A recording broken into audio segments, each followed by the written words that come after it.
Hi, my name is Ikachuku, and I worked with group members Andrew Flores and Ruben Lopez on Project One for linear programming. First, I had to find two mutual funds using the Morningstar website. First mutual fund I chose was Low Car Market Trend A, also known as LOTEX. It has a 5-year average return of 10.43%, a risk or standard deviation of 13.21, and requires a minimum initial investment of $2,500. The next mutual fund I chose was AB Large Cap Growth A, also known as APGAX. It has a 5-year average return of 12.08%, risk or standard deviation of 17.95, and it requires a minimum initial investment of $2,500. Next, I had to find two objective functions, one for the performance values and one for the risk values that were both given to me by the Morningstar website. So for my performance objective function, I added the two given 5-year average returns and I multiplied each one by a variable of my choice. I chose X for low tax and Y for APGAX. So it ended up being the 5-year average returns of each individual mutual fund added together whilst being multiplied by a variable. And then for the risk, I just simply used the standard deviation given to me by the website, and I just chose the same variables that I had chosen the previous performance objective function equation, and I did the similar steps just for standard deviation. Hi, my name is Andrew Flores, and I'm going to be basically the messenger for Ruben Lopez. Unfortunately, he was having technical difficulties and wasn't able to record his voice on the slide, so I'm just basically conveying what he wrote. So here in key point number three, we are looking for identifying constraint inequalities. So we're basically forming constraint inequalities by considering the limitations on the investment. Hey, this is Andrew again, and I am going to be also, remember, I am conveying the information that Ruben Lopez had wrote. So for here, we are going to basically, we are forming our constraint inequalities by considering the limitations that were given to us on the PDF. So for our first inequality, we are looking for the maximum total amount that we have to invest. They said to ensure a good range for our results, it said to choose a number that is at least twice as much as the total minimum amount to purchase the two funds. So remember, X and Y represents our two funds. So here it's going to equal to 5,000.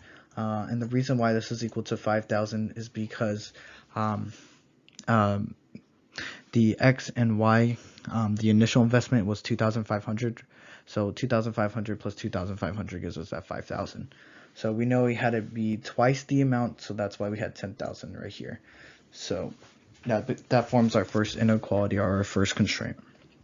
So for the second and third inequalities, it asked us to maintain an appropriately diverse portfolio. It said, suppose you intend that the difference between the amounts invested in each fund be no more than 25% of the maximum amount. So we know that it couldn't be at more than 25% of the maximum amount. So we know the maximum amount was 10,000, and we just times that by 0.25 because it can't be no more than that. And that gave us 2,500. And that was the difference between the two mutual funds, respectively. So that's why we have X minus Y and Y minus X. So for the fourth and fifth constraint, it said the minimum amount needed to start investing in each fund. And we know that the minimum amount to start investing was 2,500. So we put X is greater than or at least equal to 2,500, and Y is greater than or equal to 2,500. So this forms our 5 constraints that we're going to be needing to graph our feasible region. All right, so now that we understand our inequalities or our constraints, we now have to find the points for which our lines start and end. So for here, for number 1, we have our first inequality, which was X plus Y is less than or equal to 10,000. So what we did here is we just plugged in a 0 for X and a 0 for Y, and we got our points. So these are our 2 points that we got from that. So that's going to be 0, 10,000, and 10,000 and 0. For the second equation, we got x minus y is less than or equal to 2,500. And like I said, we're also plugging in 0 for x and y. And that gives us our other points for the second line, which is going to be 0, negative 2,500, and 2,500 and 0. And then for the third inequality, oops, this is a little typo. We have y minus x is less than or equal to 2,500. Again, we're plugging in 0 and x, and that gives us 0, 2,500, and negative 2,500 and 0. And we basically checked our work by using these tables right here. All right, for the fourth key point, it's going to be graphing the feasible region. Just to let you know, this is also Ruben Lopez's work that I'm basically just conveying for, since he couldn't record his voice on the slides. Hi, this is Andrew, and I'm also conveying what Ruben Lopez had wrote down. So this is actually a graph that I had graphed that Ruben Lopez was able to reference and use. So for the first inequality that Ruben Lopez wrote, he said that we had got our first points for our line, which was 0, 10,000, and 10,000, 0. And you can see that through this first red line right here. Then he said we used the second inequality to get our second points for our line, and that is going to be this light blue line right here, and you could see it right here. And then for our third inequality, we got 0, 2,500, and negative 2,500, and that is going to be our green line right here. So now you might be wondering what we did with the fourth and fifth constraints, and that's going to be this yellow line right here, or like orange line, and this purple line right here. So like I said, we had 5 different lines that were graphed from it, and it makes sense because we had 5 different constraints. Hi, this is Andrew, and I'm going to be going over key point number 5, solving algebraically. So if you think back to key point number 4, we had a graph that was drawn of the feasible region, and in this feasible region we had corner points that we couldn't deduce by looking at the graph. So we're kind of solving for those corner points algebraically, and I'll be showing you these in the next couple of slides. Alright, continuing from what I said on the previous slide, like I said, we have these corner points in the feasible region that we don't know the values for, since we couldn't deduce it from the graph. So the way we solve for this is we have to solve the corner points algebraically. So here I have the first inequality, x plus y is equal to 10,000, and the second inequality, x minus y is equal to 2,500. So from these inequalities, we're looking for a value that will cancel out. Here we have 2 positive x's, but if you look at the y's, we have a positive y and a negative y. So it's easier to just cancel out the y's to get x, so that's what we did. So we got 2x is equal to the right hand side, which was 12,500. Now in order to get x secluded, we have to divide 2 on both sides, so that's what we did.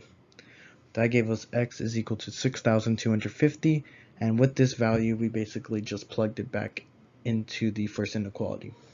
And like I said, you can see that from this first arrow.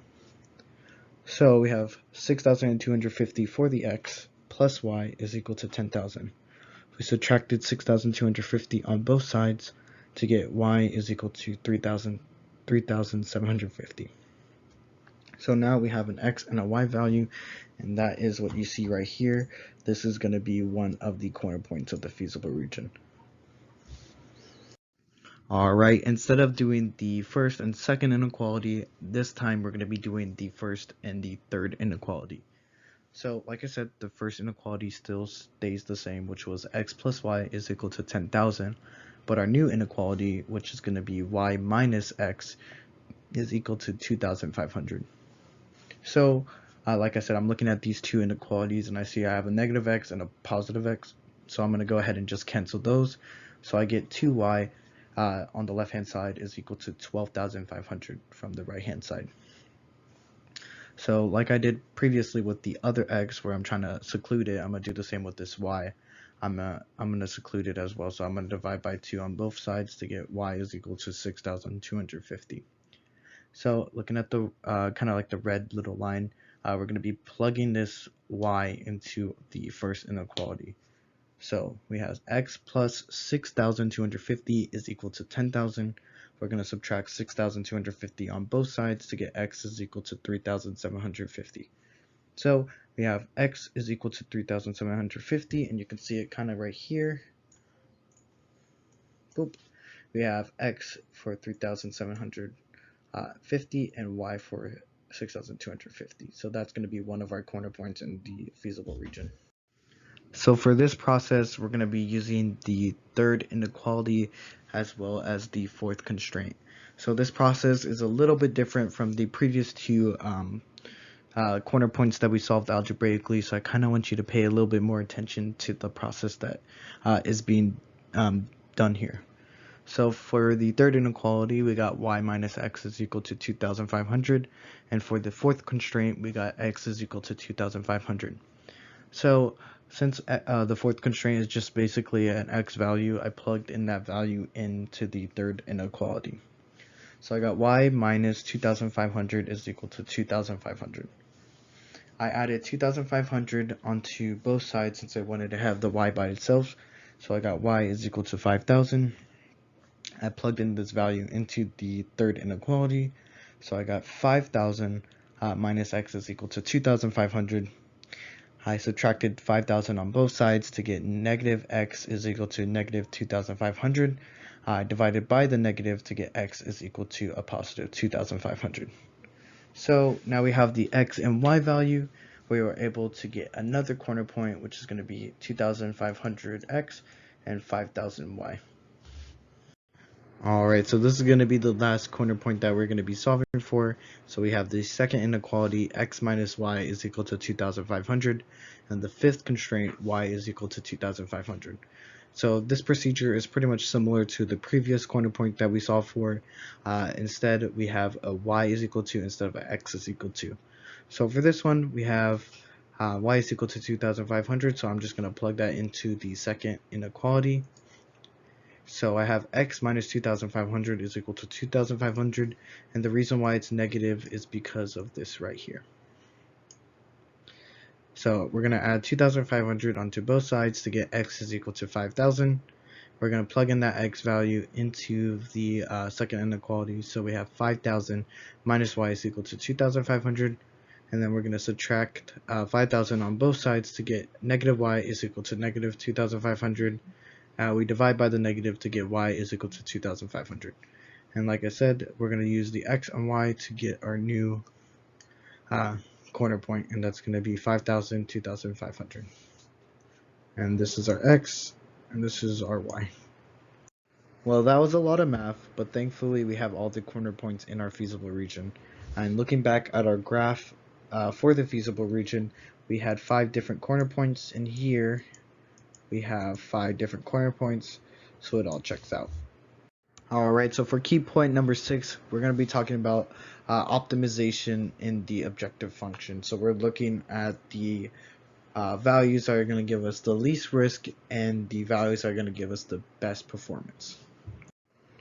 Alright, so here is our objective function for performance. We have p is equal to 10.43x plus 12.08y. And these are going to be our 5-year return values.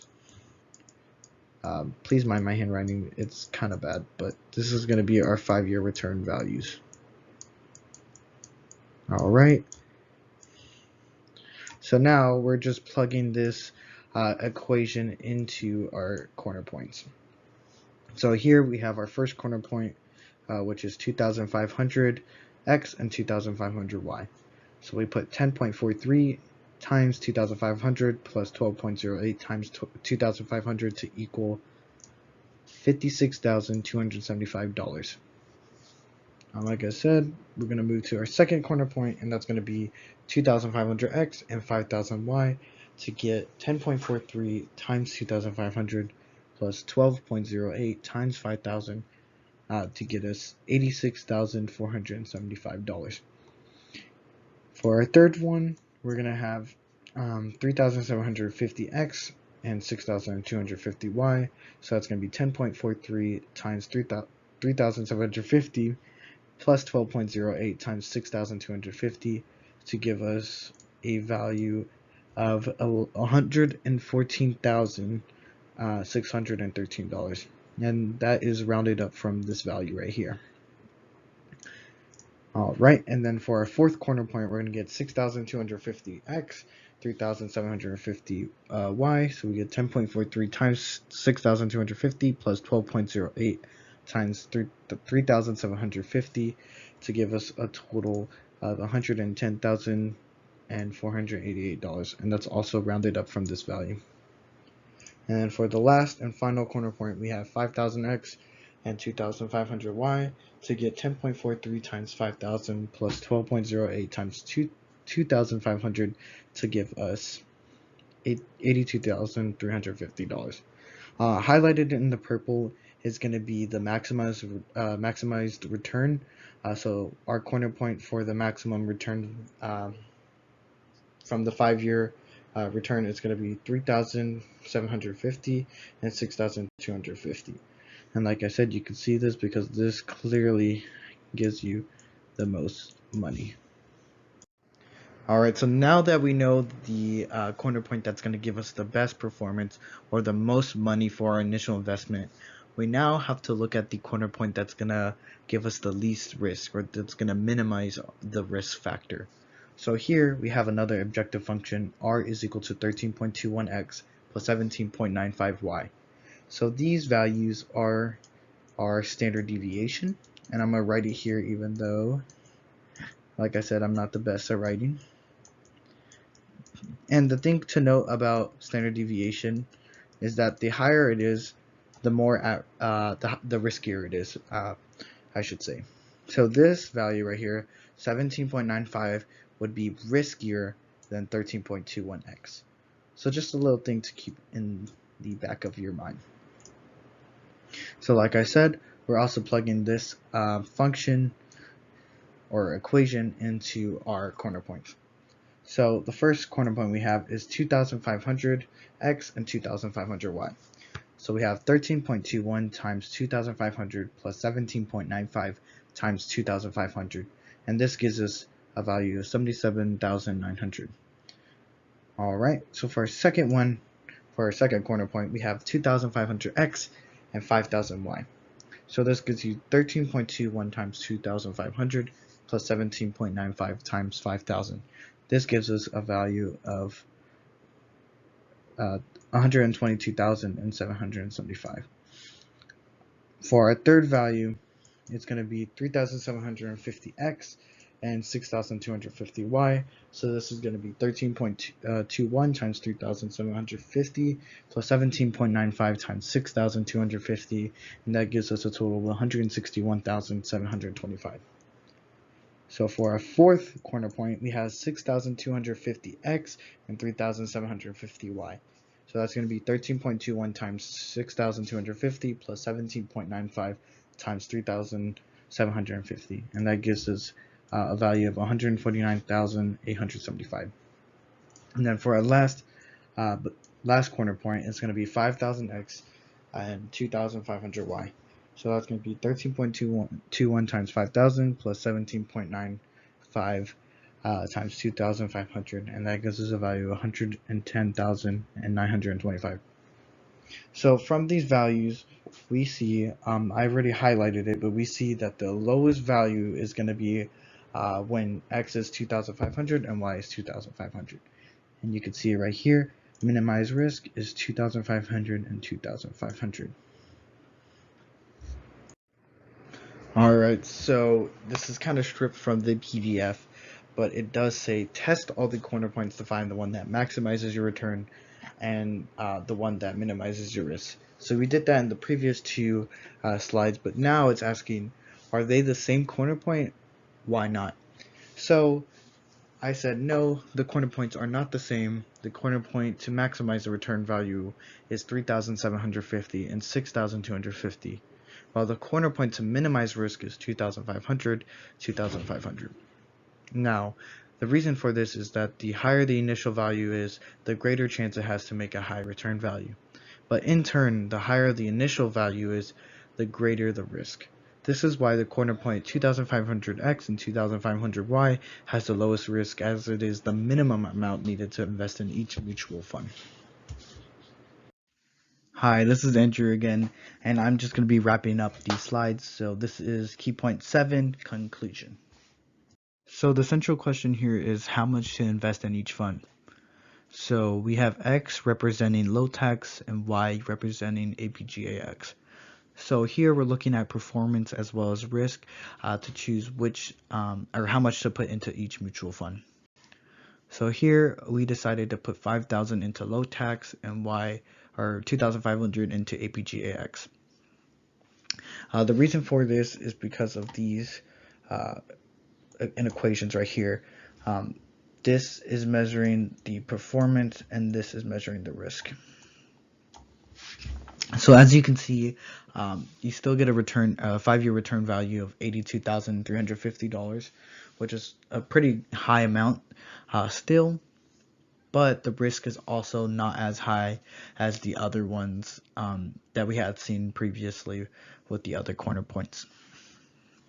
So I'm just going to read what we wrote here. We put the reason we chose to put 5,000 in low tax and 2,500 into APGAX is because it still yields a high return value of 82,350.